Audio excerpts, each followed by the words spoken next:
Hello, a very good morning to all of you. Welcome to my channel NG Medicals.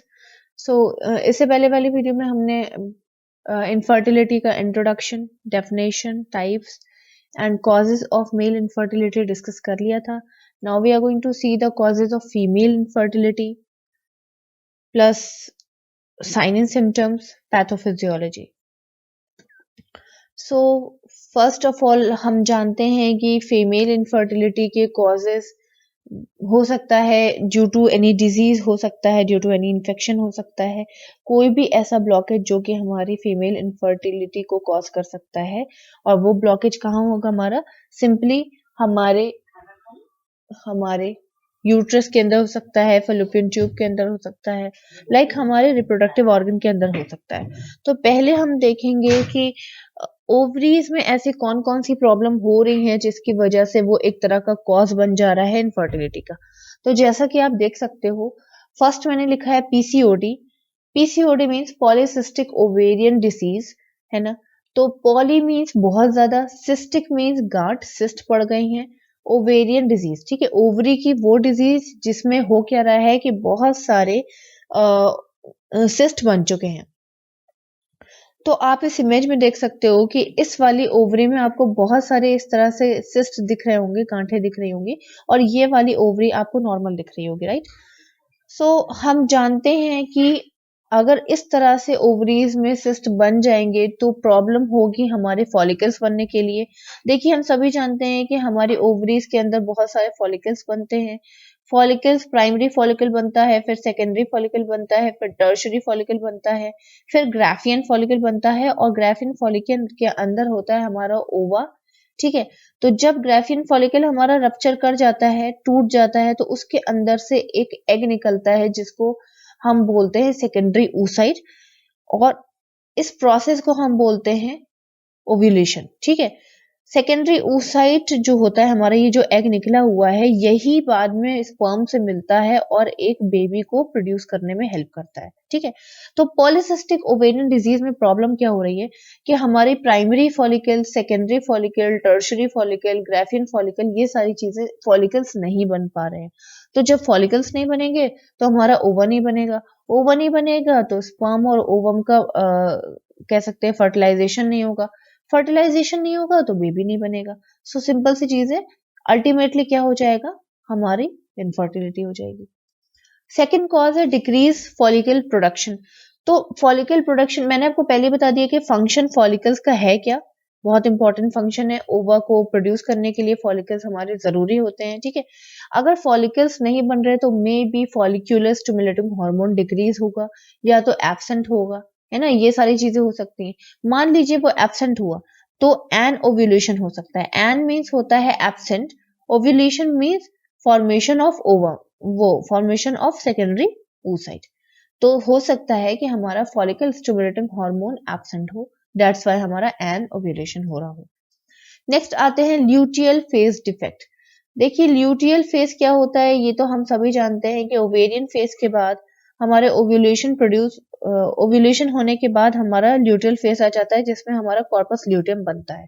ये देखिए, यहाँ पे हमारा ओव्यूलेशन हो चुका है, हमारा ओवा बाहर आ चुका है सेकेंडरी oocyte. अब हमारा जो ग्राफियन फॉलिकल रप्चर हुआ था वो अपना शेप एंड साइज चेंज कर लेता है और अपने आप को कॉर्पस ल्यूटियम में चेंज कर लेता है. कॉर्पस ल्यूटियम का हम सभी जानते हैं काम क्या होता है कि वो हमारा प्रोजेस्टेरॉन रिलीज कराने में हेल्प करता है. अब what is this progesterone? Progesterone is a type of hormone, एक तरह का हार्मोन है जो कि हमारे एंडोमेट्रियम को थिक करने के लिए भी और हमारी ब्लड सप्लाई को इंक्रीज करने के लिए, ब्लड वैस्कुलैरिटी को इंक्रीज करने के लिए हेल्प करता है. ठीक है. तो अगर ल्यूटियल फेज में कोई प्रॉब्लम होगी तो हमारा ग्राफियन फॉलिकल अपने आप को कह सकते हैं कॉर्पस ल्यूटियम में चेंज नहीं कर पाएगा और हमारा प्रोजेस्टेरॉन इंक्रीज नहीं होगा. प्रोजेस्टेरॉन इंक्रीज नहीं होगा तो सिंपल सी चीज है कि हमारी जो प्रेगनेंसी है वो कंटिन्यू नहीं हो पाएगी, बिकॉज प्रोजेस्टेरॉन का मेन फंक्शन क्या है कि वो हमारे अंदर की ये जो एंडोमेट्रियम है, एंडोमेट्रियम हम जानते हैं कि inner layer of the uterus होती है. ठीक है. तो अगर एंडोमेट्रियम थिक नहीं होगी, मान लीजिए थिक नहीं हुई, तो इसमें अगर प्लासेंटा अटैच होगा तो आगे चल के प्लासेंटा बेबी का वेट और अम्बिलिकल फ्लूइड का, सॉरी अम्बिलिकल फ्लूइड कह रही हूँ मैं, कह सकते हैं एमनियोटिक फ्लूइड का जो वेट होगा वो हमारी एंडोमेट्रियम संभाल नहीं पाएगी और ब्रेक डाउन हो जाएगी। ब्रेक डाउन हो जाएगी तो अबॉर्शन हो जाएगा। इसलिए हमारा प्रोजेस्टेरॉन लेवल ज़रूरी है बढ़ना। नेक्स्ट है हाइपर प्रोलैक्टिनीमिया। ठीक है, हाइपर मीन्स बहुत ज्यादा, प्रोलैक्टिनीमिया एक तरह का प्रोलैक्टिन हार्मोन है जो कि हमारे लैक्टेशन यानी कि ब्रेस्ट फीड को के लिए इनिशिएट करने में या ब्रेस्ट मिल्क को बनाने में हेल्प करता है। अगर ये टाइम से पहले बहुत ज्यादा इंक्रीज हो जाएगा तो क्या प्रॉब्लम होगी? एक्चुअली इसके इंक्रीज होने की वजह से अदर हॉर्मोन्स डिस्टर्ब हो जाते हैं और हमारी प्रेगनेंसी कंटिन्यू नहीं हो पाती है। इसका एक और ड्रॉबैक भी है, बहुत प्रॉब्लम हो जाती है अगर हाइपरप्रोलैक्टेमिया हो जाए ड्यूरिंग प्रेगनेंसी। तो होता क्या है कि हमारा जो HCG लेवल है hormone, human chorionic gonadotropin hormone जो है हमारा, जो कि हमारी प्रेगनेंसी को आगे कंटिन्यू करने में हेल्प करता है, हमारे एंडोमेट्रियम को और ज्यादा स्ट्रांग बनाने में हेल्प करता है जिससे कि अबॉर्शन ना हो। ठीक है, तो ये HCG लेवल को भी डिक्रीज करने लगता है हाइपरप्रोलैक्टीमिया, जिसकी वजह से हमारे अबॉर्शन के चांसेस बढ़ जाते हैं। फिर आ जाते हैं oocyte मैच्योरेशन डिफेक्ट। oocyte कौन है हमारा? oocyte वही है हमारा सेकेंडरी oocyte। ठीक है, जब ग्राफियन फॉलिकल रप्चर होता है, ये ग्राफियन फॉलिकल रप्चर हुआ, इसके अंदर से एक एग निकला जिसको हमने सेकेंडरी oocyte बोल दिया। अगर ये oocyte मैच्योर नहीं हो पाया तो क्या होगा कि स्पर्म इससे अटैच तो हो जाएगा पर ये बेबी बनाने के लिए कैपेबल नहीं होगा, हमारा ये जो oocyte है। ठीक, इसके अलावा एक रीजन और भी हो सकता है कि हमारे ग्राफियन फॉलिकल के अंदर जो एक वाटर होता है, फ्लूइड होता है जिसको हम एंट्रम बोलते हैं, जो कि हमारे सेकेंडरी oocyte के ग्रोथ एंड डेवलपमेंट में हेल्प करता है। मान लीजिए वो एंट्रम कम हो, ठीक है, वो फ्लूइड कम हो जिसके अंडर में हमारा ये जो oocyte है उसका ग्रोथ एंड डेवलपमेंट हो रहा था।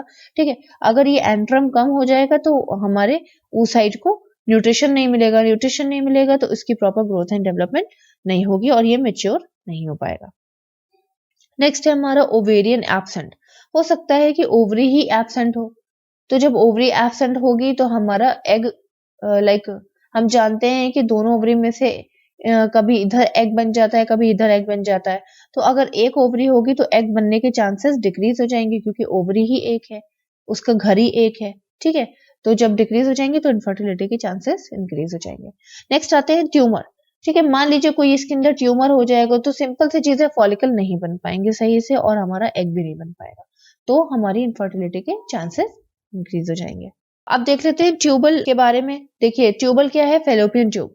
अब फेलोपियन ट्यूब में ऐसे कौन कौन सी प्रॉब्लम्स हो रही हैं जिसकी वजह से फीमेल इनफर्टिलिटी हो सकता है? पहला तो हो गया ब्लॉकेज। हम सभी जानते हैं कि जब हमारा ओव्यूलेशन कंप्लीट हो जाता है, यहाँ से ओवा निकल आया, तो हमारे जो फिम्ब्रियाए हैं, ठीक है, फिंगर लाइक स्ट्रक्चर, इसको पिकअप कर लेते हैं और यहाँ पे एम्पुला में भेज देते हैं। मान लीजिए यहाँ पे कोई ब्लॉकेज हो गया या यहाँ पे कोई ब्लॉकेज होगा या यहाँ पे कोई ब्लॉकेज हो गया तो स्पर्म नहीं आ पाएगा इसके पास। स्पर्म नहीं आ पाएगा तो इनफर्टिलिटी हो जाएगी, प्रेगनेंसी होगी ही नहीं। अगर यहाँ पे ब्लॉकेज हुआ तो फिम्ब्रिया इसको एम्पुला के पास भेजेगी नहीं। एम्पुला वो रीजन है, वो एरिया है जहां पर स्पर्म ओवम से आकर के मीट करता है और फर्टिलाइजेशन होता है। ठीक है, हो सकता है कि हमारी फेलोपियन ट्यूब बहुत पतली है, बहुत पतली होने की वजह से जो इसका कह सकते हैं स्पर्म के एंट्री का जो रास्ता है वो उसके लिए कम हो जाएगा, कम से कम स्पर्म एंटर होंगे, या तो हमारा ओवा रिसीव ही नहीं हो पाएगा और एम्पुला में जा ही नहीं पाएगा। हो सकता है कि सिस्ट हो हमारे किसमें? फेलोपियन ट्यूब में। कोई सिस्ट होगी, कोई गांठ होगी तो हमारे स्पर्म के लिए रास्ता बंद हो जाएगा। सेम ट्यूमर का भी है, अगर ट्यूमर होगा तो हो सकता है कि हमारा ओवम जो है एम्पुला में ना जा पाए, अगर यहाँ पे कहीं पे ट्यूमर हुआ तो, या तो हमारे स्पर्म जो है ओवम के पास नहीं आ पाएगा। नेक्स्ट है हमारा डिफेक्ट फिम्ब्रियल एक्शन। फिम्ब्रियल एक्शन हम जानते हैं कि जैसे ही हमारा ओव्यूलेशन होता है, यहाँ पे जैसा ही एग रिलीज होता है, हमारी ये जो फिम्ब्रिया है, ये आपको दिख रही है, ये सब फिम्ब्रिया है, फिंगर लाइक स्ट्रक्चर। इनका काम क्या होता है कि उस ओवा को ये कैच कर लेते हैं और कैच करके एम्पुला में भेज देते हैं। हो सकता है कि इनका जो एक्शन है कैच करने का या पिकअप एक्शन है वो डिले हो जाए या वो ना हो पाए, फेल हो जाए, कैच ही ना कर पाए। ठीक है, डिक्रीज द ट्यूबल मोर्टेलिटी, ठीक है।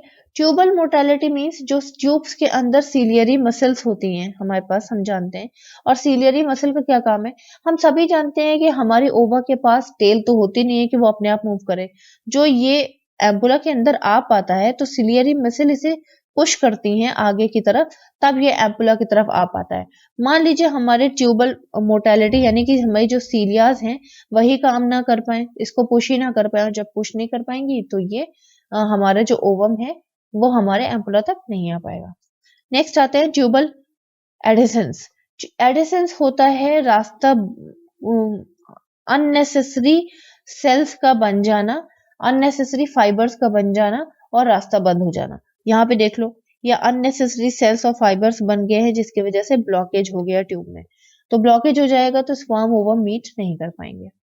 नेक्स्ट देख लेते हैं यूट्रस के अंदर। ऐसे यूट्रस के अंदर, कैविटी के अंदर ऐसी कौन कौन सी प्रॉब्लम आ रही है? तो पहले एडिसेंस, एंडोमेट्रियोसिस देख लीजिए। एंडोमेट्रियोसिस एक तरह की कह सकते हैं डिजीज है। इसमें होता क्या है कि जो हमारी एंडोमेट्रियम है, जो कि हमारी inner layer of the uterus होती है, वो inner layer of the uterus के अंदर ना बन के या कैविटी के अंदर ना बन के इधर उधर बन जाती है। जैसे कि ये देखिए बन गई, ये देखिए बन गई, ये देखिए बन गई। डिफेक्ट हो जाता है फॉर्मेशन ऑफ द एंडोमेट्रियम में, जिसकी वजह से अगर फर्टिलाइजेशन हो भी जाता है तो यहाँ पे इम्प्लांटेशन होने में प्रॉब्लम होगी। भाई जिस लेयर पे चिपकना है आकर के, प्लासेंटा बनना है, वो लेयर ही प्रॉपर ना बन पाई हो तो क्या लेयर रुक पाएगी? इतना वेट संभाल पाएगी? नहीं। अगर आप गीली रोप में या रस्सी में, सॉरी, अगर आप पतली रस्सी में क्या करो, गीला कम्बल डाल दो तो वो रस्सी टूट जाएगी। सेम ऐसा ही है कि अगर यहाँ पे जो है रोप अच्छी से नहीं है, वीक रोप है, और यहाँ पे प्लासेंटा को अटैच कर दो और बेबी को अटैच कर दो और फ्लूइड को अटैच कर दो, राइट, एमनियोटिक फ्लूइड का अटैच कर दो, तो इतना वेट ये एंडोमेट्रियम नहीं संभाल पाएगी और टूट जाएगी। देन एडिसेंस, मैंने आपको एडिसेंस पिछले में ही दिखा दिया कि अननेसेसरी फाइबर्स, सेल फाइबर्स से बन जाती है ब्लॉकेज, उसको हम एडिसेंस बोलते हैं। यहाँ पे देख लो, यही है एडिसेंस। ये अगर यूट्रस के बीच में बन गए, यहाँ पर बन गए, तो भी यहाँ पे क्या हो जाएगा, एक तरह से एरिया कम हो जाएगा और इम्प्लांटेशन और growth and development of the baby में दिक्कत होगी। नेक्स्ट आ जाते हैं ट्यूमर, फाइब्रॉइड और सिस्ट। देखो, ट्यूमर हो जाए या फाइब्रॉइड हो जाए या सिस्ट हो जाए, कुछ भी हो जाए यहाँ पर, तो बेबी की ग्रोथ एंड डेवलपमेंट में सेम प्रॉब्लम होने वाली है। और अगर मान लीजिए ट्यूमर, फाइब्रॉइड, सिस्ट अगर एंडोमेट्रियम पे आ गया तो इम्प्लांटेशन होने में प्रॉब्लम हो जाएगी और प्लासेंटा अटैचमेंट में भी प्रॉब्लम होगी। देन बाइकोरोनेट यूट्रस, ये है आपका बाइकोरोनेट यूट्रस। यहाँ पे होता क्या है कि यूट्रस की जो कैविटी है वो दो पार्ट में डिवाइड हो जाती है, एक सेप्टम बन जाता है, ठीक है। ये माल फॉर्मेशन यूट्रस के अंडर में आता है कि माल फॉर्मेशन हो गया, यूट्रस सही से बन नहीं पाया, this is known as bicornuate uterus. Unicornuate uterus, ये देखिए यूनिकोरोनेट यूट्रस ये है। यहाँ पे यूट्रस कंप्लीटली बनना चाहिए था, इस तरह से बनना चाहिए था, जो कि इस हाफ ही बना हुआ है, दैट इज यूनिकोरोनेट यूट्रस। अब कहाँ पे इम्प्लांटेशन होगा? अगर होगा भी तो बेबी का ग्रोथ एंड डेवलपमेंट नहीं हो पाएगा और अबॉर्शन हो जाएगा। देन कंजेनाइटल मालफॉर्मेशन, बाकी ये यहाँ पर भी देख लो, सेप्टल डेविएशन हो गया है, सेप्टम बन गया है। सेम प्रॉब्लम यहाँ पे होगी, एरिया कम हो गया बच्चे के ग्रोथ एंड डेवलपमेंट के लिए। यहाँ पर देख लो, डीप सेप्टम बन गया है जिसकी वजह से बेबी के लिए एरिया कम हो गया। ये सारी चीजें अंडर में आती है मालफॉर्मेशन के। नेक्स्ट आ जाते हैं, देखते हैं वजाइनम में ऐसे कौन कौन सी प्रॉब्लम हो रही है। तो एक्सेसिव एसिडिक एनवायरनमेंट, हम सभी जानते हैं कि वजाइना का एनवायरनमेंट एसिडिक होता है। क्यों? क्योंकि वो ओपन होती है और बहुत सारे माइक्रो ऑर्गेनिजम्स को किल करने के लिए उसका एनवायरनमेंट एसिडिक होता है। अगर एसिडिक नहीं होगा तो बहुत जल्दी इन्फेक्शन हो सकता है, ठीक है। लेकिन बहुत ज्यादा एक्स्ट्रा एसिडिक एनवायरनमेंट अगर हो जाएगा तो स्पर्म की एंट्री के बाद स्पर्म की डेथ हो जाएगी इसके अंदर और स्पर्म नहीं पहुंच पाएंगे ओवम तक। देन इन्फेक्शन, तो इन्फेक्शन चाहे कहीं पर भी हो, ठीक, तो उस इन्फेक्शन की वजह से स्पर्म भी इन्फेक्टेड हो जाएगा और प्रेगनेंसी नहीं हो पाएगी। यूटीआई, यूरिन ट्रैक इन्फेक्शन में अगर कोई प्रॉब्लम हो गई, इन्फेक्शन हो गया है, तो सेम प्रॉब्लम होने वाली है। नेक्स्ट आ जाते हैं सर्विक्स। सर्विक्स में सर्विसाइटिस, सिंपल सी चीज है, सर्विक्स में इन्फेक्शन हो जाएगा तो भी प्रेगनेंसी कंसीव नहीं हो पाएगी। अगर इन्फेक्शन अंदर तक पहुंच गया तो पूरे यूट्रस में इन्फेक्शन फैल जाएगा। अदर में देख लेते हैं, डिस ओव्यूलेशन मीन्स होता है ओव्यूलेशन नहीं हो रहा है, मतलब ओवम जो रिलीज हो रहा था हमारे ग्राफिन फॉलिकल से वो नहीं हो पा रहा है। सेम डिस ओव्यूलेशन मतलब कम ओव्यूलेशन हो रहा है, जैसे नॉर्मली हर मंथ होता है ऐसे हर मंथ नहीं हो पा रहा है। An ovulation, an means absent, ठीक है, ए मीन्स एब्सेंट। तो यहाँ पे तो ओव्यूलेशन हो ही नहीं रहा है, ग्राफिन फॉलिकल रप्चर ही नहीं हो रहा है, ग्राफिन फॉलिकल्स बन ही नहीं रहे हैं, जिसकी वजह से एन ओव्यूलेशन हो रहा है। और इन सारी चीजों की वजह से रिकरेंट अबॉर्शन भी हो सकता है। रिकरेंट अबॉर्शन क्या है? लगातार 2 बार 3 बार अबॉर्शन होने को रिकरेंट अबॉर्शन बोलते हैं। नेक्स्ट आ जाते हैं पैथोफिजियोलॉजी। तो किसी भी इटियोलॉजी की वजह से, किसी भी कॉजेटिव एजेंट या कॉजेस की वजह से, एग्जाम्पल ले लेते हैं जैसे इन्फेक्शन हो गया या कोई भी हार्मोनल सेक्सुअल हार्मोनल डिफेक्ट हो गया, इन सब की वजह से सेम प्रॉब्लम होगी। जैसे कि inflammation in a genital organ, genital organ infection हुआ तो जेनाइटल ऑर्गन में इन्फ्लेमेशन हो जाएगा, ठीक है, इन्फ्लेमेशन हो जाएगा तो जेनाइटल ऑर्गन के जितने भी फंक्शन है, जैसे कि वहां पे हॉर्मोन्स का प्रोड्यूस होना या हार्मोन का वहां पे एक्ट करना, ठीक है, ये सारी चीजें फंक्शन प्रॉपर नहीं हो पाएगा। और अगर हमने ट्रीटमेंट करा भी लिया और मान लीजिए ट्रीटमेंट फेल हो गया तो इनफर्टिलिटी हो जाएगी। सेम चीज हार्मोनल डिफेक्ट, मान लीजिए हार्मोन जो सेक्सुअल हार्मोन है जिसकी वजह से हमारा स्पर्म बन रहा है या ओवम बन रहा है या सेकेंडरी oocyte बन रहा है, ये सारी चीजें नहीं बन पाएंगी। नहीं बनने से क्या होगा? सिंपल सी चीजें जो हमारे बेसिक जो स्पर्म और ओवम है वही नहीं बन पाएंगे और ट्रीटमेंट कराने पर भी फेल हो जाएगा तो इनफर्टिलिटी हो जाएगी। नेक्स्ट आ जाते हैं साइन एंड सिम्टम्स में।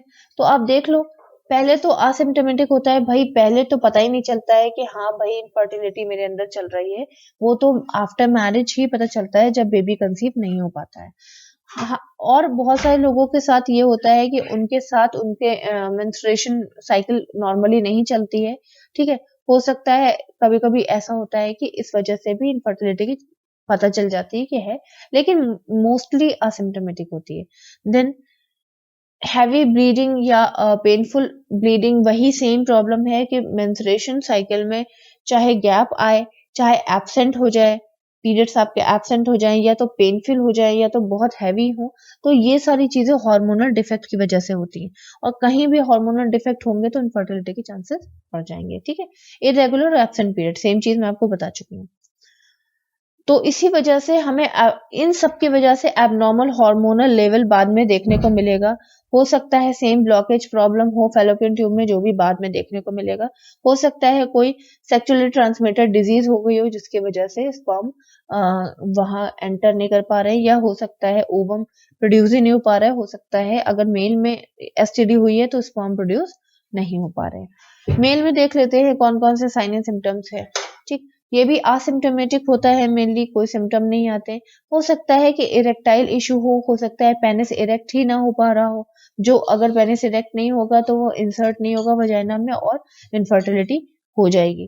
टेस्टिकुलर पेन हो सकता है, कि हो सकता है इन्फेक्शन हो गया हो जिसकी वजह से टेस्टिस में पेन हो रहा हो और जो हमारे सेक्सुअल अराउजल है वो फेल हो जा रहा हो। नेक्स्ट आ जाते हैं, देख लेते हैं एबनॉर्मल हार्मोनल लेवल, सेम जैसे फीमेल में हो रहा है। एबनॉर्मल सीमेन एनालिसिस, सीमेन क्या होता है हम सभी जानते हैं कि हमारे जो स्पर्म होते हैं वो डायरेक्टली एंटर नहीं करते हैं फीमेल के अंदर, एक वाइट वाइट फ्लूइड के साथ एंटर करते हैं। वो वाइट फ्लूइड जिसके अंदर हमारे स्पर्म होते हैं उन्हीं को हम सीमेन बोलते हैं। उस वाइट फ्लूइड में हमारा फ्रक्टोज होता है जो कि हमारे स्पर्म को एनर्जी देता है आगे बढ़ने के लिए। हो सकता है कि सीमेन में कोई डिफेक्ट हो गया हो। अब सीमेन अगर लेवल उसका कम होगा या उसके अंदर का फ्रक्टोज कम होगा या सीमेन का प्रोडक्शन कम होगा तो हमारे स्पर्म को एनर्जी कौन देगा? स्पर्म को एनर्जी नहीं मिलेगी तो वो इतना लंबा सफर तय नहीं कर पाएगा ओवम तक जाने के लिए।